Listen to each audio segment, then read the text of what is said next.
Hello, everyone, and welcome to this episode of Ignition Time. Thank you so much for being a viewer and a subscriber. Since the beginning of the pandemic, I've been dedicated to providing you with honest, real information about stimulus news, about unemployment benefits, about matters that impact the country, the economy, as well as our money. And I will continue to do so because you, my beloved viewer and subscriber, you motivate me to come out with the truth every single day on our channel. Thank you so much. If you're not a subscriber yet, please click subscribe and please enable notifications. This way, you will get informed when we release important episodes of Ignition Time on our channel. Here's the headline of an article on your screen from CNBC. More than a third of unemployed Americans are still long-term unemployed and without benefits. This is absolutely horrible. There were 2.7 million long-term unemployed people in September. Now, I'll cover what long-term unemployed actually means. Now, long-term unemployed is essentially an individual who's been unemployed for more than 6 months. Folks, this represents almost 35% of all unemployed Americans. Think about this for a second. More than 1 in every 3 unemployed Americans are long-term unemployed. In other words, they've been out of a job for 6 months or more and they are without benefits. The number of long-term unemployed now has fallen to its lowest level in a year, but it is still 1.6 million higher than before the pandemic. As you know, federal unemployment benefits for the long-term unemployed expired on Labor Day. So here's the problem. Again, more than a third of unemployed Americans are still long-term unemployed and federal benefits for them ended over Labor Day.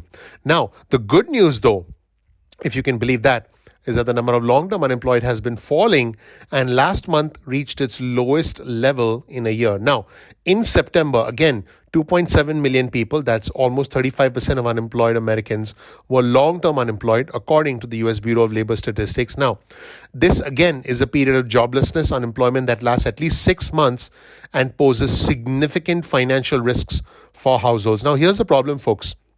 If someone has been unemployed for 6 months or more, this creates not just a financial burden, but an emotional, a psychological burden. This leads to individuals probably resorting to things they don't want to do. This leads to individuals eventually taking up jobs that are way below their skill set. This leads to individuals taking jobs that pay them very little, that put them in situations where their health, their safety is at risk, and that put them in situations where they simply cannot escape the cycle of poverty on your screen. Let me show you the cycle of poverty. I want you to understand that it takes years, decades, sometimes generations to escape the cycle of poverty. And I want you to know that I was able to escape the cycle of poverty. In fact, here's a little bit of information about me. And here's my introductory video. You'll learn more about who I am, what my journey has been like, and why you should listen to me. Check that video out. You'll learn how I was able to escape the cycle of poverty and how I can help you escape that cycle as well. So, what's the bottom line?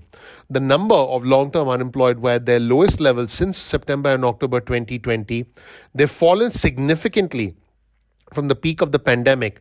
But I want you to know that at the peak of the pandemic, almost 4.3 million people, that's 43.4% of all unemployed workers, were considered long-term unemployed. Now, according to Brian Deese, who's the director of the White House National Economic Council with President Biden, he said this: in the past 3 months, the number of long-term unemployed has fallen by 1.3 million.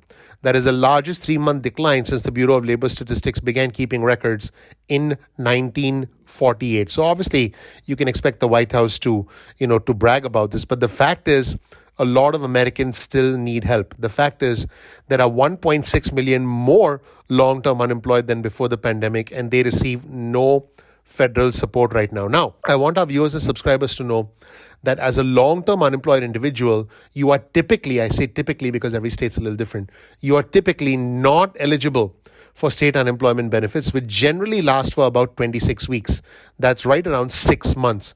Now, Congress had authorized federal benefits for such individuals once the state aid ran out at 26 weeks. By the way, some states like Florida barely pay a few weeks of unemployment insurance. So 26 weeks is just an average for the country. Some states pay significantly less. Now, the aid from the federal government to the long-term unemployed helped significantly in addition to the stimulus checks and helped prevent poverty, because otherwise poverty would have risen substantially and many millions of families would have suffered. Now, the problem is Congress did not extend the benefits. Now, keep in mind, there were two other extensions after the CARES Act in December 2020, when former President Trump signed the package at the very last second, and in March 2021, when President Biden signed the American Rescue Plan into law. Now, in addition to reduced income, the problems that the long-term unemployed face are challenges finding a new job. I mentioned emotional and psychological issues. And for a long-term unemployed individual, their long-term earnings potential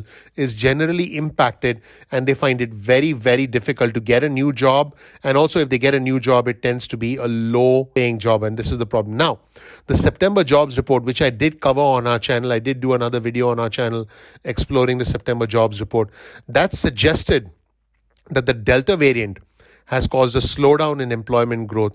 Now, a lot of companies are struggling to hire. A lot of employees are not willing to get back to work because they are concerned about their health. Now, it's also clear that the early end of the federal unemployment benefits did not lead to more people getting back to work. And I have done another video about that as well. Now, here's something interesting.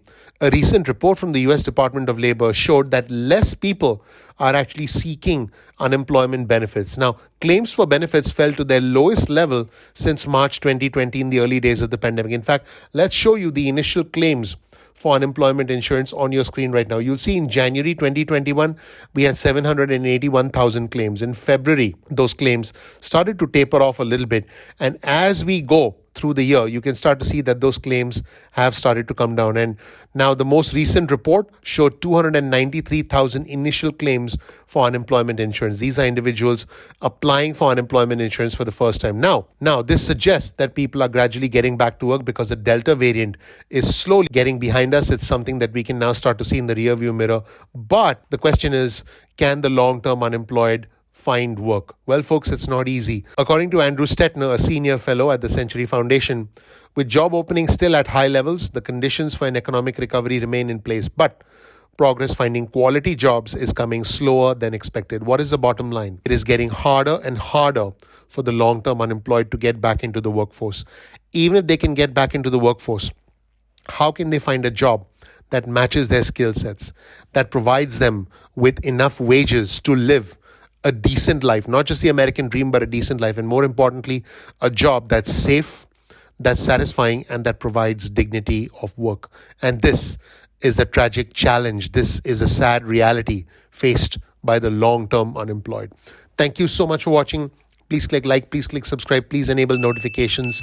A ton of effort goes into the creation, the production, the editing of these videos, including the thumbnails that you see on our channel. Please click like, please click subscribe. Thank you so much for watching. I'm looking forward to seeing you in the next episode of Ignition Time. Take care. Bye.